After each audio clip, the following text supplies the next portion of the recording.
A gente começa o JBC falando de trânsito. A SMT pretende proibir o estacionamento em 35 pontos de Goiânia. Quem tem mais informações ao vivo pra gente é a repórter Rafaela Bernardes. Boa tarde, Rafaela. Boa tarde, Danusa, Jerônimo, boa tarde a todos. Eu estou aqui na Avenida Ricardo Paranhos, no setor Marista, em Goiânia, uma das ruas onde o estacionamento ao longo da via deve ser proibido pela Secretaria Municipal de Trânsito. A justificativa da SMT para essa proibição é que seria uma solução para melhorar a fluidez no trânsito nas ruas, onde não é possível alargar as vias e onde o trânsito é mais pesado. Para a gente saber mais sobre esse projeto da SMT, está ao vivo com a gente o gerente de fiscalização do órgão, Silvio Dias. Boa tarde, Silvio. Existe já uma previsão de quando essa proibição vai entrar em vigor? Boa tarde. Ainda não há uma previsão ainda de início aí da implantação dessas restrições de estacionamento. Mas antes que elas sejam executadas, muitas delas ainda serão reavaliadas e discutidas aí nos locais. Está tendo algum tipo de análise, algum tipo de diálogo com os moradores, com os comerciantes da região? Muitos desses locais, inclusive, são solicitações aí dos próprios moradores ou comerciantes. Mas tudo isso ainda vai ser estudado novamente. Quais os critérios que vocês levam em consideração na hora de analisar uma proibição numa via dessa? A demanda de veículos nos horários de maior fluxo, né? A capacidade dessa via, porque muitas vezes a gente tem muitos bairros aí com uma verticalização muito alta e isso acaba atraindo uma grande quantidade de veículos. E nos horários de maior fluxo acaba causando transtornos aí para a fluidez. A gente vê que o Jardim Goiás é um dos bairros onde vai ter várias ruas com essa proibição de estacionamento. É um problema ali a quantidade de prédio? O que é? Exato, é um desses setores aí bastante verticalizados, com uma grande quantidade de unidades habitacionais e que tem uma característica aí de várias vias lá serem bem estreitas, né? E acaba comprometendo aí a fluidez. Então ainda não há uma previsão para que entre em vigor isso? Ainda não. E como que fica para o motorista? E como que fica a situação? Porque muita gente reclama que Goiânia falta estacionamento. Como que fica essa situação para o motorista? Na realidade, a questão do estacionamento, como a gente tem uma frota muito grande de veículos, o estacionamento a gente não tem como criar novas vagas. Os comerciantes eles têm que prever para os seus comércios, né, as vagas para atender os seus clientes. Quanto à circulação, a gente tem como garantir uma maior fluidez do trânsito, restringindo o estacionamento nos locais mais complicados. Ok, muito obrigada pela sua participação no JBC. Primeira edição, então é isso, Danusa, a gente continua acompanhando para saber quando a SMT vai colocar em vigor esta proibição. Eu volto com você. Ok, muito obrigada, Rafaela, pelas informações. Boa tarde para você. Boa tarde, Rafaela, obrigado. Morreu ontem o soldado da PM que estava na viatura atingida por um caminhão na madrugada de sábado, na GO 210, em Catalão. Marcelo Nunes de Oliveira tinha 32 anos e chegou a ser levado para o hospital de urgências, mas não resistiu a uma cirurgia. Segundo a PM, 2 carros da corporação estavam parados na rodovia quando o caminhão desgovernado bateu neles. Além do soldado, 5 pessoas ficaram feridas, incluindo uma passageira do caminhão e um preso que estava em uma das viaturas. O caminhoneiro não se machucou. E em Porangatu, no norte goiano, 3 pessoas da mesma família morreram nesse fim de semana num acidente na BR-153. Segundo a Polícia Rodoviária Federal, uma estrada tentou ultrapassar o caminhão em uma curva, mas acabou batendo na lateral do veículo. O carro foi parar embaixo de uma das rodas do caminhão. Além da motorista de 23 anos, um casal que também estava no carro morreu. O caminhoneiro não ficou ferido. Com esse acidente, o fim de semana terminou com 6 mortes nas rodovias federais. Muito violento. Olha só, gente, shopping, supermercados e lojas, comércio lá de Aparecida estão recebendo postos de vacinação gratuita contra a febre amarela aos finais de semana. A campanha se intensificou depois que um macaco foi encontrado morto às margens da BR-153 com sinais de febre amarela. Como parte da intensificação da vacinação contra a febre amarela no município de Aparecida de Goiânia, a Secretaria de Saúde está disponibilizando à população 10 postos volantes, além dos postos de vacinação tradicionais. A lojista Angélica aproveitou o posto montado no Buriti Shopping no último sábado e colocou o cartão dela e o da filha em dia. Eu cheguei para trabalhar e vi que tinha movimentação e me informei. E trouxe já a família para vacinar também. Os postos volantes devem funcionar também no próximo sábado, dia 27, das 8 da manhã até as 4 da tarde. Esses postos estão sendo divulgados pela mídia e nós estamos deixando também disponível no site da Prefeitura. Dentre eles estão Portal Sul Shopping, aqui no Buriti Shopping, Supermercado Barão no Jardim Boa Esperança, Supermercado Bredas na Cidade Livre, Praça da Família no centro de Aparecida, dentre outros também que a gente vai deixar disponível no site. A recomendação da Secretaria de Saúde é que aqueles que não lembram de quando se vacinaram pela última vez procurem os postos para a imunização. Quem não tem o cartãozinho ou não se recorda, é só procurar um desses postos de vacinação que nós estaremos vacinando. Como eu já disse, é um momento propício para a propagação dessa doença, então é importante que todos estejam vacinados e protegidos contra a febre amarela. O PROCON está de olho nas escolas particulares. O órgão notificou um colégio aqui de Goiânia depois de receber uma denúncia pelo telefone de irregularidades no contrato da escola. Para falar mais sobre isso e alertar também o consumidor, nós trouxemos aqui no estúdio a Rosânia Nunes, que é gerente de atendimento do PROCON Goiás. Bem-vinda, Rosânia. Boa tarde para você.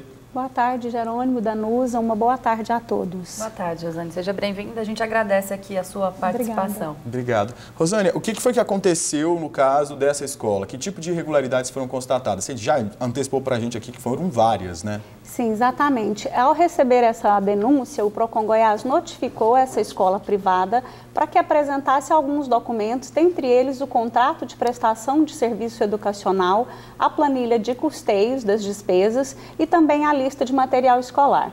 E constatamos várias irregularidades, como, por exemplo, rescisão do contrato antes do término do período letivo, que é proibido por lei. A inclusão de despesas como, por exemplo, a tarifa de boleto bancário, as despesas referentes à contratação de escritório de advocacia, escritórios de cobrança. Essas despesas são da responsabilidade da escola e não podem ser transferidas para os pais e para os alunos.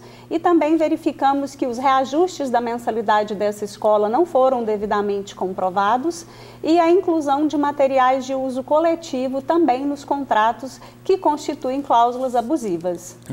Nesse caso, você falando do reajuste, não foi devidamente comprovado. Ou seja, a escola não pode simplesmente falar, olha, esse ano eu vou cobrar R$800 de mensalidade, o ano que vem eu vou cobrar R$900 mil. Ela não pode chegar e colocar essa conta e falar, paga. Não é assim? Não pode. A escola, 45 dias antes do término da matrícula escolar, ela tem que disponibilizar uma planilha de custeio, elencando quais são as despesas praticadas por essa escola e o que justifica, o que foi implementado nessa escola, principalmente no processo ensino-pedagógico, que justifique o aumento da mensalidade. Como, por exemplo, contratação de professores especializados, se foi feita alguma benfeitoria que facilite o processo ensino-pedagógico do aluno. Então, tem que ser justificado e essas motivações, essas justificativas são analisadas pelo PROCON Goiás. Rosane, no caso dessa escola, foi uma denúncia que vocês receberam pelo telefone, né? Em relação aos outros colégios, existe uma fiscalização do PROCON? Como que funciona? Sim, exatamente. Esse trabalho é um trabalho rotineiro do PROCON Goiás. No início de todo o ano letivo e de todo semestre letivo, o PROCON Goiás já notifica as escolas privadas de Goiânia para apresentarem esses documentos que são analisados. Essas empresas são autuadas.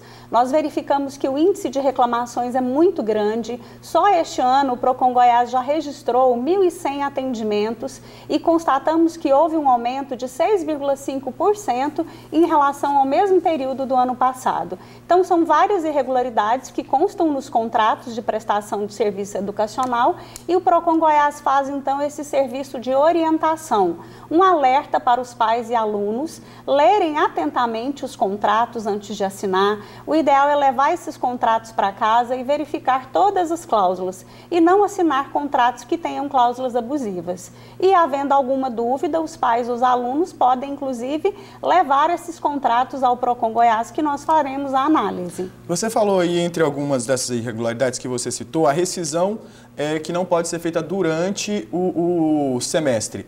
Por que ela não pode ser feita durante esse período letivo?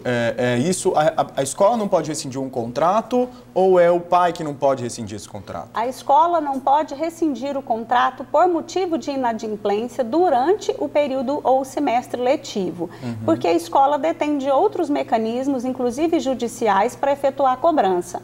E o aluno não pode, de forma nenhuma, ser discriminado, ele não pode ser impedido de fazer provas ou nenhuma atividade avaliativa. Então, durante o período de contratação, durante o período letivo, a escola não pode, de forma unilateral, rescindir esse contrato. Ela pode apenas recusar a matrícula para o ano letivo seguinte, mas durante o período escolar não pode dar nenhum tratamento diferenciado ao aluno. Isso constitui uma prática abusiva de rescisão unilateral do contrato e é prática abusiva prevista pelo Código de Defesa do Consumidor.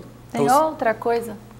Vai dar um adendo dessa pergunta? Ou seja, o pai que tiver com uma questão de inadimplência, ele tem esse direito. O filho dele não pode passar por esse tipo de, digamos... Constrangimento. Constrangimento até, né? Porque a gente sabe que, ainda mais nesse período de crise que a gente está, as escolas estão cada vez mais caras, pode ser que sim, que muita gente esteja inadimplente, mas a escola não pode deixar a criança na mão, né? Sim, e inclusive, Jerônimo, em relação à questão de desistência, quando os pais efetuam a matrícula por algum motivo, principalmente no meio do ano, resolvem mudar essa criança de escola. No caso da matrícula, nós constatamos que várias escolas privadas não fazem a restituição, o valor total da matrícula. Essa cláusula também está prevista em alguns contratos, constitui cláusula abusiva. Então, até 7 dias após a matrícula, a devolução deve ser feita no valor integral. E antes do início das aulas, tem que devolver no mínimo 76%. A retenção do valor total da matrícula também é abusividade. Ok. É isso então, Rosane, a gente agradece muito a sua participação. Fica o recado para você que tem algum problema com a escola e antes mesmo, agora a gente já passou essa fase da matrícula, mas tem sempre alguém que vai lá, de repente mudar de escola. É bom prestar muita atenção nessa questão do contrato para poder garantir seus próprios direitos, né, Rosane? Muito Sim, obrigado. Exatamente. O Procon Goiás está à disposição. As denúncias podem ser registradas na nossa central Disque Denúncia, através do telefone 151. Para quem está no interior, o telefone é o 3201-7100. Nós também disponibilizamos aos consumidores do estado de Goiás o Tira Dúvidas pela internet. E os consumidores que não quiserem registrar presencialmente as suas demandas, podem fazer pela internet no site www.procon.gov.br. Ok, muito obrigada pela sua participação, Obrigada. Rosane. Está dado aí o recado. Obrigado, Rosane. Boa tarde. Boa tarde. No próximo bloco, vice-presidente do PR de Santo Antônio do Descoberto é assassinado. E tem também o futebol. Você vai ver como os times goianos começaram o segundo turno da Série B. 12h15, a gente está de volta já já.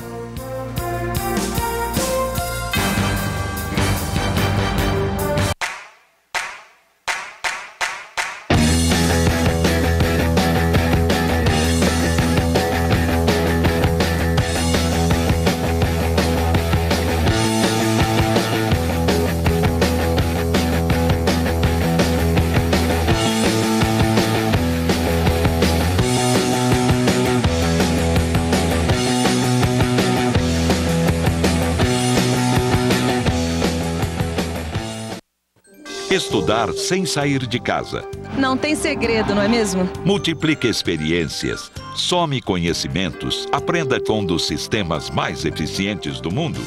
Não vacile, estude. De segunda a sexta, 6 da manhã, matéria nova. E todos os dias às 5 tem reapresentação com a matéria do dia anterior. Fique de olho, que é uma boa oportunidade de carreira. Agora é a hora de se debruçar sobre os livros para não esquecer nada do que você aprendeu. O seu futuro com Telecurso fica muito melhor. Vale a pena exigir e lutar por isso. Parceria da Fundação Padre Anchieta e Fundação Roberto Marinho.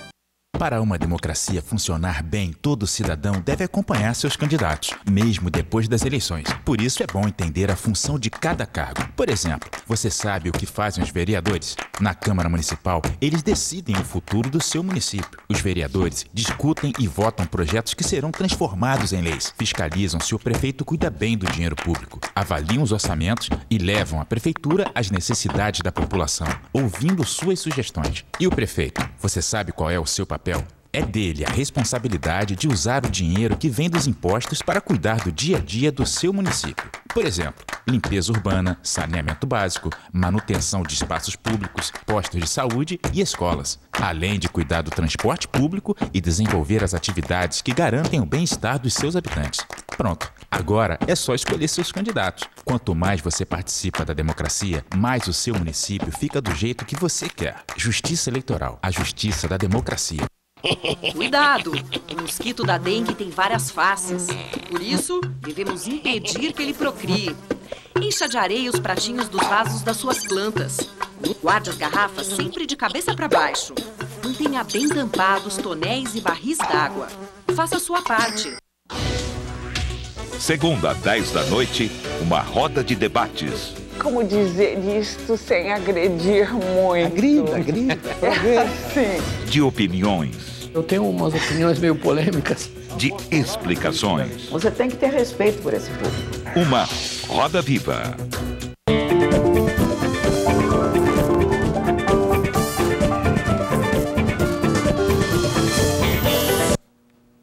Uma mulher foi presa aqui em Goiânia suspeita de ter praticado um aborto em um banheiro de uma UPA no Jardim Curitiba, região noroeste da capital. Quem traz os detalhes desse caso para a gente é o repórter Marcelo Labeca. Boa tarde, Labeca.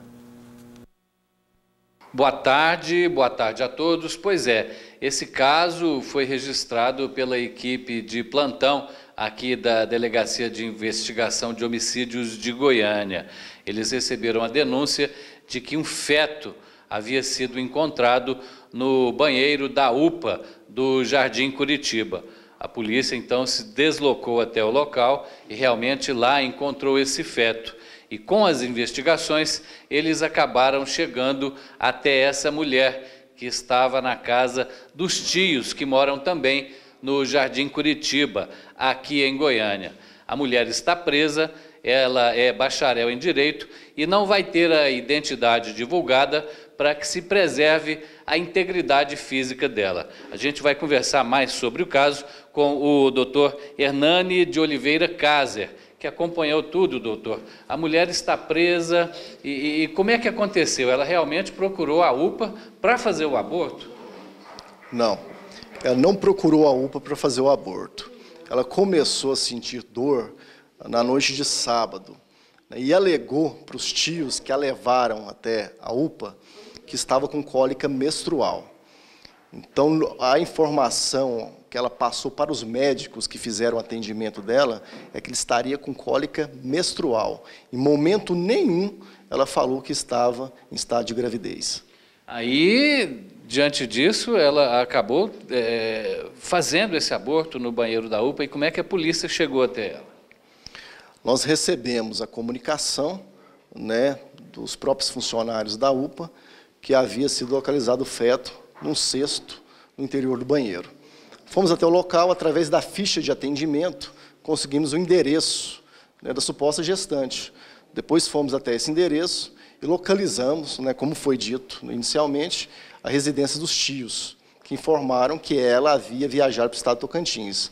Desconfiamos dessa versão apresentada pelos tios, dessa informação, e fizemos uma busca no interior da residência.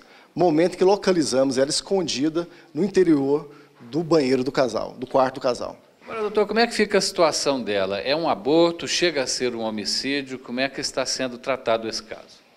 Inicialmente, nós tomamos o cuidado de entrar em contato com o Instituto Médico Legal e conversar com o médico legista que fez o exame do feto.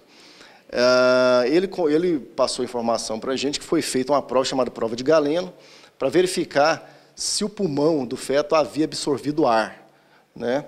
E deu como resultado negativo.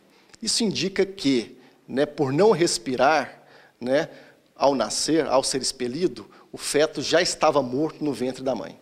Ela usou alguma medicação para poder realizar esse aborto, né? E agora, o crime dela, qual que fica a configuração dele? O crime dela, né, é tipificado como aborto, né? Pelo histórico que a gente apurou, né, ela comprou medicação contraindicada para o período gestacional, tomou em altas doses, já com a intenção de provocar um aborto. Está presa, vai continuar? Está presa, vai continuar presa, depois passaremos ela à disposição do Poder Judiciário. Tá certo. Obrigado, doutor.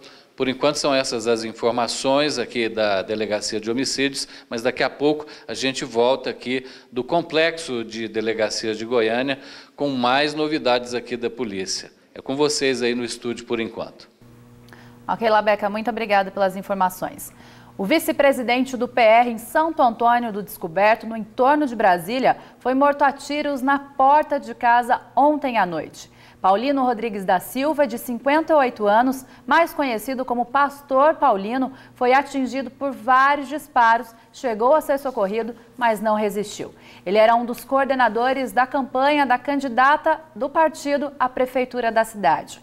A polícia ainda não tem pistas de quem teria cometido o crime, mas trabalha com a hipótese de execução. Esse é o segundo assassinato com as mesmas características na cidade em menos de um mês. No dia 24 de julho, o jornalista João Miranda do Carmo, de 54 anos, foi alvejado depois que um carro parou na porta da residência dele. Carmo era dono de um site de notícias locais.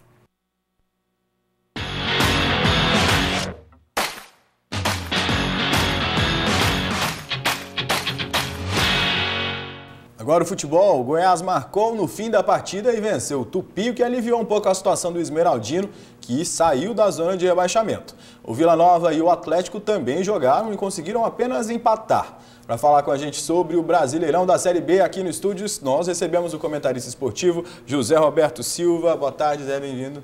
Boa tarde. Boa tarde, Zé. Obrigado pela participação. Te agradece.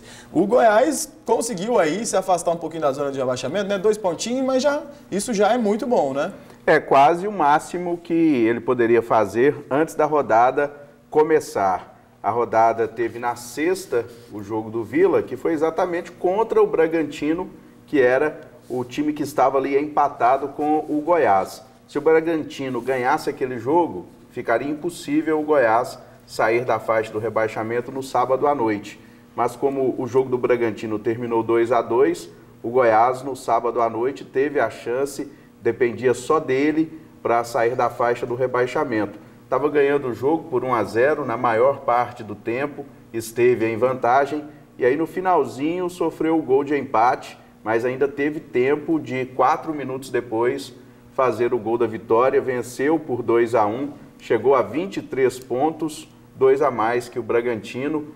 Abriu 5 do Tupi, que foi o adversário de domingo, 5 também para cima do Joinville. E em relação ao Sampaio Corrêa, a vantagem é de 9 pontos, é o último colocado. E o Goiás ainda alcançou o Avaí, que perdeu em casa para o Bahia por 3-0. Então o Goiás alcançou o 15º e tem 2 pontos a mais que o 17º. O Vila Nova também jogou na sexta-feira, né? Jogou na sexta, empatou com o Bragantino, foi a 26 pontos. Ele poderia ficar muito mais perto da faixa de classificação. O Vila esteve ganhando o jogo por 1-0. Esse é o gol do Guilherme Teixeira na cobrança de falta do Jean Carlos. O Vila ficou grande parte da partida vencendo por 1-0, mas no segundo tempo, com as mudanças do treinador Marcelo Veiga no Bragantino, o Bragantino virou o jogo para 2-1. Mas no final o Vila empatou a partida e o jogo terminou 2-2. O Vandinho fez mais um gol de cabeça. Mais um gol de cabeça aos 40 do segundo tempo. Então o Vila chegou a 26 pontos. Já foi o 4º jogo seguido do Vila fora de casa sem derrota. Ele ganhou do Bahia por 1-0 e depois empatou 3 vezes em 2-2. Tem 26 pontos, 5 a mais que o Bragantino, que é o 17º, e 7, agora 7. 7 a menos que o CRB, que é o 4º colocado. A diferença para o 4º colocado era de 8 pontos. O Vila ganhou, o Vila ganhou 1 ponto, né, com esse empate, 1 ponto. O CRB perdeu em casa para o Londrina e aí a diferença caiu de 8 para 7 pontos. O Vila continua ainda mais próximo da parte de baixo, 5 pontos, do que da parte de cima, são 7 pontos, mas a diferença é pequena. Acaba que está numa posição confortável ali, né, no meio da tabela, que mais ou menos. Mais ou menos confortável. Não pode bobear. Não pode bobear, né? A situação do Vila é a seguinte, se ele tiver uma boa sequência de resultados, ele vai colar lá em cima. E se for o contrário, ele vai ser alcançado por esse pessoal que vem lá de trás. Né? Não, nem tanto pelos 3 últimos, mas a partir do Bragantino ali, se o Vila tiver uma sequência negativa de resultados, como foi no primeiro turno, essa sequência que o Vila vai ter agora de jogos, ele perdeu todos. Ele perdeu para o Náutico, para o Vasco, para o Atlético e para o CRB. Não pode perder, tem que manter esse ritmo aí de vitórias, né? O Atlético conseguiu também só um empate com o Oeste, né? A situação do Atlético, como é que tá?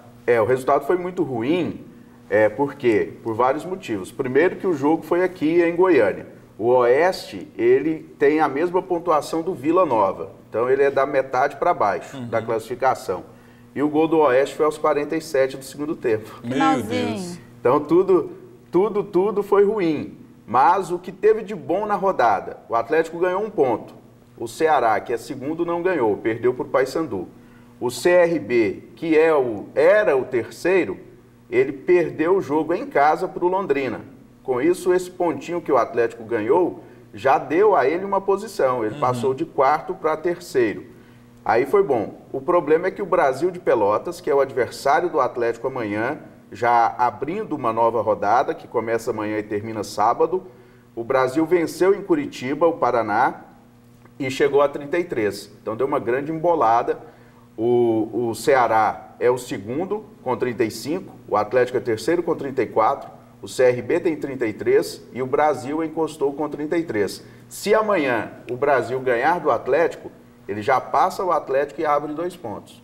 Vai ser bastante, aí a diferença já vai ser alta, né? Agora, você falou que amanhã vai ter jogo, o Atlético joga, e o quem Goiás mais joga? Também. O Goiás joga contra quem amanhã? O Goiás joga em Londrina, os 2 times vão jogar no sul do país, o Atlético em Pelotas contra o Brasil e o Goiás em Londrina. O Londrina está chegando também, ganhou em Pernambuco do Náutico por 1-0 no sábado e está encostando aí nesse pessoal. O jogo do Atlético é às 8h30, o Goiás joga 1 hora depois, 9h30, e o Vila só joga no sábado, na mesma rodada.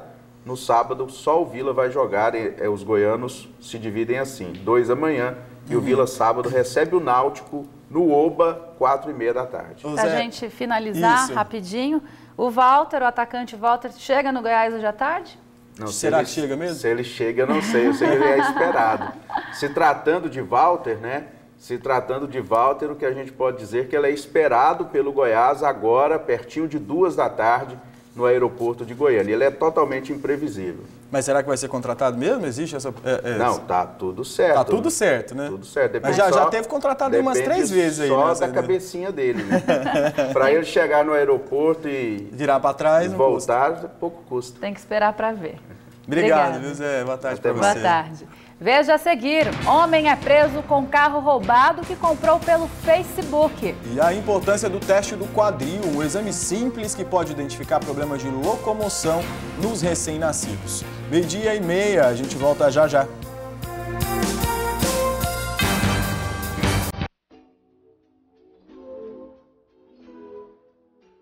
O autismo é um transtorno que atinge cerca de 2 milhões de pessoas no Brasil.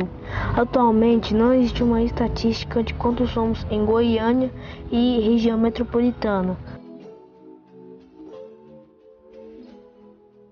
Por esse motivo, criamos a campanha Cadastre-se Autista, www.amigodosautistas.com.br. Com isso, queremos lutar por políticas públicas que atendam à nossa real necessidade na área da saúde, educação e lazer.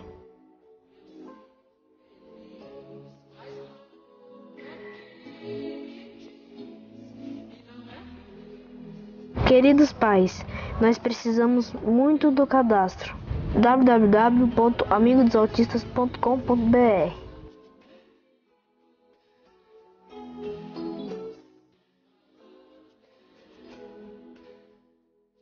Eu sou autista, eu sou muito famoso.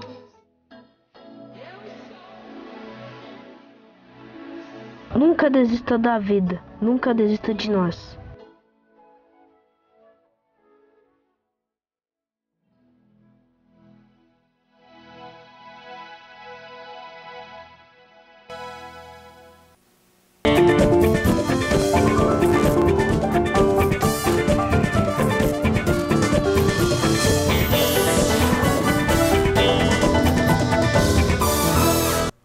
Estamos de volta. Um casal foi preso nesse fim de semana na BR-060, perto de Abadiânia, com um carro roubado. Segundo a PRF, eles estavam em um posto de combustível quando foram abordados pelos policiais. Desconfiados do documento apresentado, os agentes revistaram o carro e confirmaram que ele era roubado. O motorista disse que comprou o veículo por meio de um anúncio no Facebook e que não suspeitou do preço mais baixo porque acreditava que o carro era Finan, ou seja, que foi comprado financiado, mas o dono não quitou a dívida. O homem e a mulher foram parar na delegacia de Anápolis, que vai investigar o caso. 2 pessoas foram presas, entre elas um escrivão da Polícia Civil, por envolvimento no tráfico de drogas durante festas. A gente volta com o repórter Marcelo Labeca, que tem mais informações sobre essa operação. Pois é, nós continuamos aqui no complexo de delegacias especializadas na cidade de Jardim, em Goiânia. Só que agora na DENARC, a Delegacia Estadual de Repressão a Narcóticos. E aqui a polícia acaba de apresentar o resultado da 5ª fase da Operação Key, que investiga o tráfico de cetamina e êxtase aqui no estado de Goiás. Com esta operação, que aconteceu neste último final de semana, foram presos o traficante José Veloso de Andrade Neto, promotor de festas para o grupo LGBT. E também foi preso o Ramiug Costa, que é escrivão de Polícia Civil e trabalha na parte burocrática na Secretaria Estadual de Segurança Pública. Com ele, na casa dele, a polícia encontrou uma pequena quantidade de droga. E segundo o delegado que comandou estas investigações, o José Veloso é mesmo traficante e aproveita aí da promoção dessas festas para o grupo LGBT para poder vender aí as suas drogas, o êxtase e o Key, que é uma droga nova que está chegando aqui no estado de Goiás. Com relação ao policial, segundo o delegado, ele não tinha participação com esta quadrilha de traficantes. Ele era apenas amigo desse grupo que frequentava essas festas e com isso acabava passando informações dessas investigações e aí atrapalhando o trabalho da polícia. O delegado que comandou esse caso, Dr. Alessio Moreira, falou agora há pouco com a imprensa e explica a participação de cada um, o envolvimento dos 2 presos em relação a esse tráfico de drogas aqui no estado de Goiás. Vamos ver a entrevista. Conseguimos identificar o Veloso como sendo um promotor de festas, mas, na verdade, ele promovia a festa para poder distribuir tanto o êxtase como o Key. E, durante as investigações, desde a primeira fase, nós identificamos um policial civil que estava junto desses traficantes o tempo todo. E ameaçou atrapalhar as investigações, pois passou informações dela para pessoas que eram investigadas, bem como identificou policiais civis dentro de uma festa e contou para o Veloso. Olha só, gente, vamos mudar de assunto. Todo bebê, quando nasce, precisa passar por vários exames, isso a gente já sabe. Um deles é pouco conhecido, mas tem muita importância. É o teste do quadril, que detecta futuros problemas nos movimentos da criança. Não é só o teste do pezinho que serve para diagnosticar problemas no recém-nascido. Tem mãe que nem sabe, mas logo que o bebê nasce já é feito o teste físico do quadril. O exame aponta alterações ortopédicas na criança. Esse exame é chamado manobra de Ortolani. Então a gente vai avaliar o quê? Se o quadril está deslocado ou luxado ou não, entendeu? Então a importância do exame é para avaliação da estabilidade do quadril da criança. Você flete o quadril da criança, certo? Apoia aqui o polegar e com o outro dedo da mão de cada você apoia aqui, ó. Aí você faz isso aqui, ó. Certo? Então aqui é a posição de encaixe, ó. Então a manobra é basicamente isso aqui, ó. Certo? Quando o quadril está luxado, você sente um barulho, faz clique aqui, ó, que o quadril voltou pro lugar, entendeu? Leidiane teve as gêmeas Bianca e Bárbara no último domingo. Ela conta que não sabia da existência do exame, mas que ficou segura em saber que estava tudo bem. Senti muito mais segura, né? Que é tudo pro bebê é sempre bom, né? Prevenir, né? Tudo melhor. A incidência de bebês que nascem com luxação no quadril é de 1 para cada 1000 recém-nascidos. O ortopediatra explica que quanto mais cedo o diagnóstico é feito, mais fácil será o tratamento da criança. De início a gente usa um suspensóriozinho, que chama suspensório de Pavlik, que você consegue voltar esse quadril para o lugar. Então até os 6 meses de idade a gente consegue tratar assim, né? A partir dos 6 meses de idade já não se consegue usar esse suspensório mais. Então você tem que fazer um tratamento, você anestesia a criança, volta o quadril para o lugar e imobiliza o quadril com gesso, em média de 2 até 6 meses de imobilização.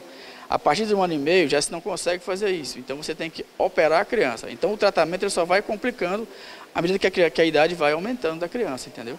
Por mês, nascem no Hospital Materno-Infantil cerca de 300 crianças e todas elas passam pelo exame do quadril. Mudando de assunto agora, gente, que tal combinar ciência e alimentos? É isso que a gastronomia molecular faz, tudo para ressaltar os sabores e agradar o paladar. O cardápio é uma verdadeira mistura de aromas, sabores e texturas, tudo feito por métodos fantásticos. O chefe Ian Baioc mostra pra gente como uma simples entrada feita de queijo brie pode se transformar num prato feito pela técnica de esferificação. Aqui a gente tem uma mistura de queijo brie com creme de leite, a gente tempera com um pouquinho de sal. A gente coloca uma goma chamada xantana e um produto à base do leite que chama glúten. E depois de colocar nas forminhas, a gente leva para congelar. Depois de congelado, a gente tem esse resultado aqui, ó. A gente tem ela congelada. Ela congelada entra direto nessa mistura de alginato, que é um outro produto que a gente usa para fazer essa esferificação. A gente deixa mais ou menos 8 minutos, passa pela água, tá? Para retirar o excesso e logo a gente deixa numa simulação de soro de leite. O chefe estava aqui me explicando que para sentir o sabor total dessa entrada, a gente tem que provar, eu vou provar aqui, vou falar o resultado para vocês, a gente tem que comer tudo de uma vez. Espera aí.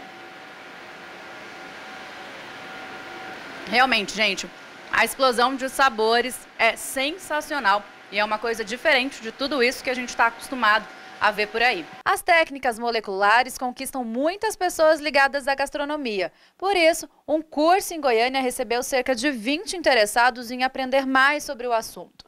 O chefe sociólogo Carlos Alberto Doria foi quem comandou as palestras.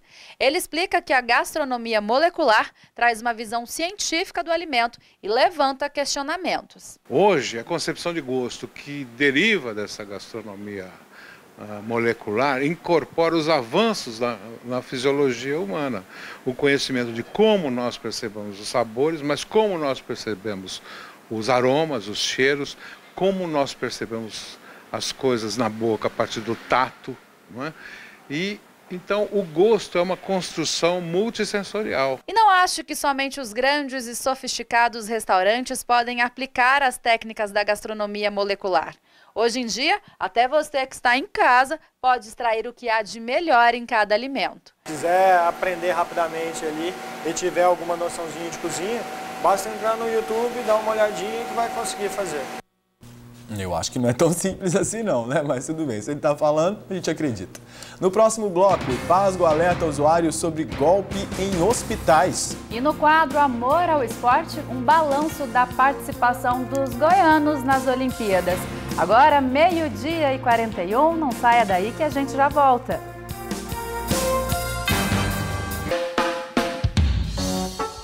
Discutir o comportamento humano, os relacionamentos das pessoas, a diversidade do mundo e a arte de viver em grupo.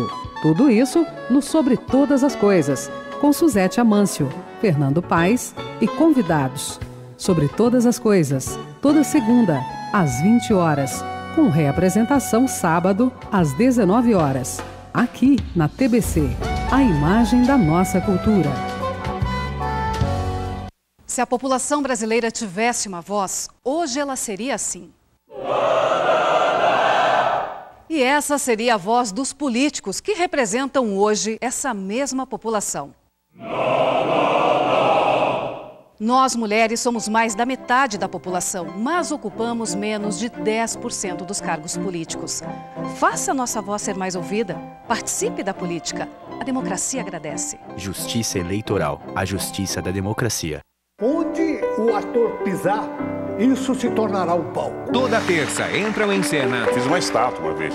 Grandes nomes da dramaturgia brasileira. Foram experiências que em 1950 ninguém tinha feito. Persona em Foco. Eu vou contar uma história engraçada para vocês. Apresentação Atílio Bari. Toda terça, 11h30 da noite, aqui na Cultura. E aí eu cheguei no camarim e falei, nossa, que puta...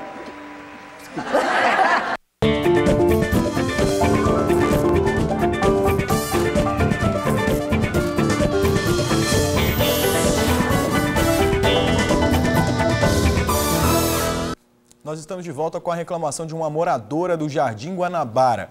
Ela reclama que desde a construção do novo aeroporto, a terra da obra tem invadido o terreno em que ela mora toda vez que chove. Moradora da Alameda Aeroporto, no Jardim Guanabara, há 19 anos, Lilian conta que sempre reivindicou, junto à Prefeitura de Goiânia, a construção da galeria pluvial na via. Ela explica que a água da chuva e toda a lama que ela traz fica empoçada no muro da sua chácara e acaba invadindo o seu terreno. Para evitar o desabamento da estrutura, ela chegou a fazer 2 aberturas no muro para que a água tenha para onde escoar. Foi só lama, lama e barro e barro. E agora como que eu fico? Se eu tampar a minha entrada, a entrada de água que nós fizemos aqui, o muro vai vir abaixo. A moradora afirma que com a construção do novo aeroporto de Goiânia, a situação ficou ainda pior. Com a chuva que caiu na terça-feira, muita lama vinda da área do novo terminal desceu pelo asfalto. Não adianta eu só querer preservar a minha parte se as autoridades não fazerem a parte delas. Em nota, a Secretaria de Infraestrutura de Goiânia informou que a Alameda Aeroporto já conta com bocas de lobo, mas que vai avaliar a necessidade da construção de uma nova escoagem no local. Olha só, gente, o IPASGO faz um alerta aos usuários para um golpe da UTI que tem acontecido no estado. Quando um paciente se interna em uma UTI e necessita de algum procedimento, o hospital faz uma solicitação do exame ou cirurgia. Aí o plano tem um prazo para fazer essa autorização. E nesse meio tempo, uma pessoa que tem acesso aos dados do paciente, como nome, plano de saúde e o procedimento solicitado, entra em contato com a família se passando por médico. O bandido informa que o IPASGO não autorizou o procedimento e que é necessário que a família deposite uma certa quantia para que o paciente tenha um atendimento de urgência. E aí é o golpe. O golpista, então, passa o número de uma conta bancária para o depósito do valor da taxa. A direção do IPASGO pede para que o usuário confirme a informação direto com o hospital, com a direção do hospital, evitando assim o estelionato. É bom ficar esperto para não ser enganado, né, Geraldo? Exatamente, muito esperto mesmo. Mas mudando de assunto agora, o friozinho chegou no final de semana e hoje, a segunda-feira, começou, deu até para tirar uma blusinha do armário, né? Pois é, ontem também, né, o domingo foi bastante frio aqui em Goiânia, fez chuva, garoou e hoje à tarde também deve ficar assim, né, esse tempinho mais fresco. Continua assim, vamos ver os detalhes no mapa.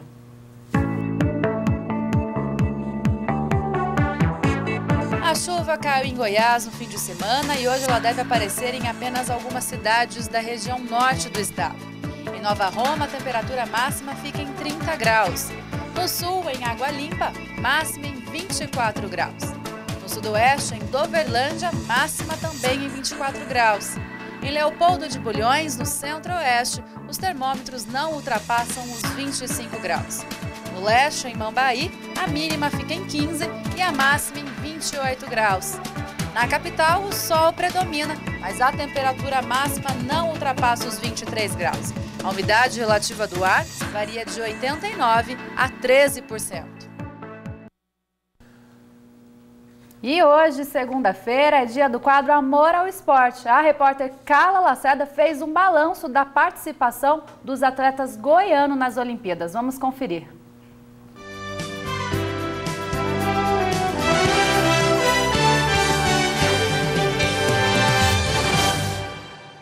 Foram quase 20 dias de competição, mais de 10 mil atletas, 208 países, além do time de refugiados. Representando o Brasil, 471 esportistas. Goiás mandou aqui para o Rio 6 atletas. E é claro que o Amor ao Esporte tinha que acompanhar de pertinho as Olimpíadas. A gente vai rever agora trecho das matérias com os atletas que fizeram história aqui na cidade maravilhosa. Renato Portela foi o primeiro entrevistado do Amor ao Esporte. Natural de Lusiânia, ele representou o Brasil na prova de tiro ao prato. O atleta fez bonito em sua primeira Olimpíada, ficando na 22ª colocação. E você lembra o que ele falou sobre a importância do esporte na vida das pessoas? A Olimpíada é o ápice da carreira de qualquer atleta. É o maior evento mundial esportivo.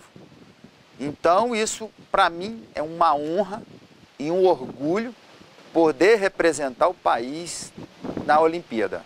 E o Amor ao Esporte conversou também com a ciclista Janildes Fernandes. Aqui para o Rio ela veio como suplente. A irmã dela, Clemilda, competiu no ciclismo de estrada, mas infelizmente teve um problema com a bicicleta e não conseguiu completar a prova no tempo permitido. A goiana ficou em 54º lugar. Pode parecer pouco, mas não é. Afinal, como lembra Janildes, as irmãs Fernandes sabem bem o que é viver de desafios. E elas são gratas porque o ciclismo mudou a vida da família. Minha família respira esporte e vive ciclismo o tempo inteiro. Tudo que eu tenho hoje eu consegui através do esporte. Venho aí de uma família de 12 irmãos e meu pai não tinha muitas condições. Então, sou muito grata pelo esporte, pela pessoa que eu sou hoje. Não só financeiramente, como a disciplina que me deu, então sou super feliz e super grata. Rafael Andrade na ginástica de trampolim, Laís Nunes na luta olímpica e Raíza Golão no mountain bike completam a lista dos atletas goianos que participaram dos Jogos do Rio 2016. E nossa ciclista de Perinópolis tem tatuada na pele a fórmula para se chegar a uma Olimpíada. A partir do momento que eu comecei a virar atleta, você começa a passar por vários momentos difíceis e sentindo sozinha. E é uma coisa que a fé nunca falhou comigo. E a cada prova eu fui vendo isso funcionar muito bem e sempre com muita fé em Deus. A fé nunca é demais e ela guia todo mundo. E não são apenas os atletas que amam esportes. Os turistas que visitam o Rio, que se divertem na praia de Copacabana e que tiram fotos perto dos aros olímpicos, também explicam o que significa participar de um evento como esse. Na verdade, eu gosto do esporte porque ele une pessoas com o mesmo objetivo, mas eu acho que é legal porque ele une pessoas de lugares diferentes com o mesmo objetivo e também faz as pessoas se unirem para torcer, traz alegria, traz diversão. Porque une os povos, né? E é um momento de comemoração mesmo, né? Entre as nações, com certeza. Eu acho que o esporte ele é capaz de tirar as pessoas de criminalidade, tirar as pessoas de ficar à toa, né? De deixar a mente à toa. Apesar de nenhum goiano ter ganhado medalha nos Jogos do Rio, eles fizeram história na cidade maravilhosa. Renato Portela ficou no 22º lugar no tiro esportivo, Clemilda Fernandes não completou a prova e ficou na 54ª colocação. Rafael Andrade foi o primeiro brasileiro a competir na prova de ginástica de trampolim em uma Olimpíada e ele ficou em 15º lugar. Já Laís Nunes, aos 23 anos, se tornou a atleta brasileira mais jovem a participar da prova de luta olímpica. Natural de Barro Alto, ela não passou da fase de classificação. Raíza Golão, que a gente acabou de ver na matéria, por sua vez, alcançou um 20º lugar na prova de mountain bike, 5 posições acima da meta prevista. Parabéns aos atletas goianos. Parabéns mesmo. Olha só, gente, um menino de 9 anos se afogou enquanto nadava no Rio das Almas, na cidade de Séries, a 150 quilômetros de Goiânia. De acordo com os bombeiros, o acidente aconteceu no sábado, mas o corpo do menininho só foi encontrado ontem de manhã, depois de buscas feitas por uma equipe de mergulhadores. O garoto estava nadando no local com uma menina e os dois começaram a se afogar. Um homem que estava acompanhando as crianças conseguiu salvar a garota, mas infelizmente não alcançou o menino. O corpo da criança foi levado para o Instituto Médico Legal.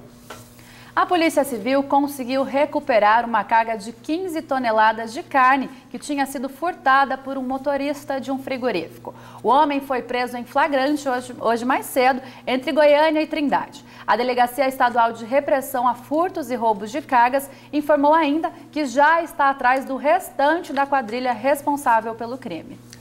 Vamos falar do FICA, porque depois de uma semana intensa, chegou ao fim a 18ª edição do Festival Internacional de Cinema e Vídeo Ambiental.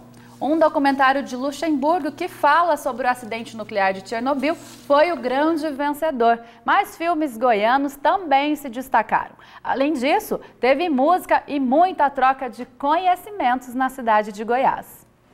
Com o tema Conservação e Produção no Cerrado, um consenso possível e necessário, o festival direcionou o foco nos debates, na educação e na exibição de filmes, que, aliás, foram muitos. 22 na mostra competitiva, selecionados entre 350 obras inscritas de 29 países diferentes. Além destes, tivemos 8 filmes de animação dentro do Fica Animado, 3 na Mostra de Cinema Brasileiro, 2 premieres de lançamento, além da mostra da ABD paralela ao festival, com a exibição de 17 curtas goianos. Dentro da parte educativa, diversas oficinas, debates, palestras, laboratórios e minicursos movimentaram as manhãs do FICA. As temáticas focaram o meio ambiente e a produção audiovisual, deixando um legado para a cidade e para os participantes do festival. E como não poderia faltar, a programação cultural trouxe uma grande variedade de estilos que vão do erudito ao rock, não deixando de fora manifestações culturais bem brasileiras. Ao todo, passaram pelos diversos palcos 25 atrações durante os 6 dias de festival, com nomes como Marcelo Barra, Maria Eugênia e Bororó.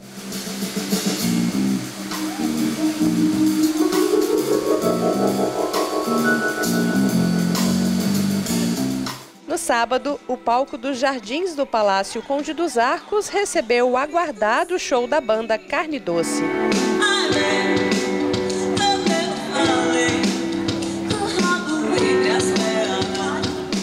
Já a apresentação da atração nacional Daniel Jobim, que era esperada para o mesmo espaço, acabou acontecendo a portas fechadas, dentro do palácio, para autoridades e convidados.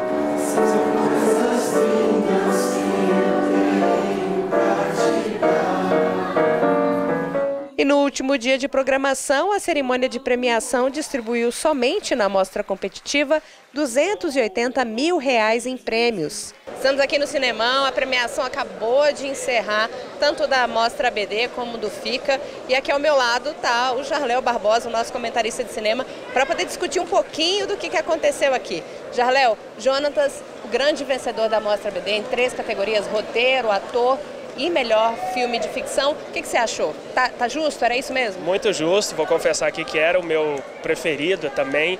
E é um filme que, apesar de ganhar melhor ficção, é um filme que tem uma coisa meio híbrida com documentário, sabe? Ele ganhou o melhor filme de roteiro, mas na premiação mesmo ele disse que é um filme que não tinha exatamente um roteiro. Construiu depois o roteiro na ilha de edição. Então é um filme muito interessante que está estreando aqui no FIC, estreou aqui no FIC e que deve percorrer outros festivais. Então o pessoal fica de olho para assistir. Jonatas, do Getúlio Ribeiro. E a grande notícia é que ano que vem o FICA volta para junho e volta finalmente para o Cine Teatro São Joaquim. Exato, o teatro que já está reformando desde 2014, né? A promessa é que entregue no final desse ano. Então ano que vem a gente tem o FICA mais ou menos aos modos que já era, no Cine Teatro, agora reformado, e no mês de junho, né? Que é aquele frio, sem chuva, porque esse ano choveu e atrapalhou um pouco a programação, mas é isso. Então, na sua opinião, tanto a Mostra BD como a Mostra do FICA, de um modo geral, não teve muitas surpresas? Não teve surpresa, eu vou te confessar que eu estou bem de palpite, porque eram os 3 filmes que eu achava que mais tinha chance: Taego em Goiás, Jonatas na Mostra BD e La Suplicação nos filmes internacionais. Eram os meus 3 filmes preferidos e, por serem esses, eu acho que estão em muitas boas mãos os prêmios. Marcela Borella, uma das diretoras de Taego Auan, que levou o prêmio do júri como melhor filme goiano e o voto da plateia no júri popular, falou sobre como foi a sensação de dobradinha na premiação. Existe um processo de construção, sabe, de mobilização do cinema, das pessoas, dos afetos, que eu acho que nos ajudaram aí a ter esse júri popular, as pessoas desejarem estar aqui na sessão, quererem marcar o filme. A secretária de Educação e Cultura viu como positivo o saldo desta 18ª edição. Uma festa de 18 anos que não podia ser melhor, realmente demonstrando aquilo que se espera da maioridade. A qualidade dos seminários, dos debates, das mesas redondas, da mostra competitiva, da música, a qualidade foi a grande marca. Para fechar o festival com chave de ouro, 2 atrações de peso. Na Igreja do Rosário, a Orquestra Filarmônica apresentou uma seleção de músicas com destaque para os temas de filmes.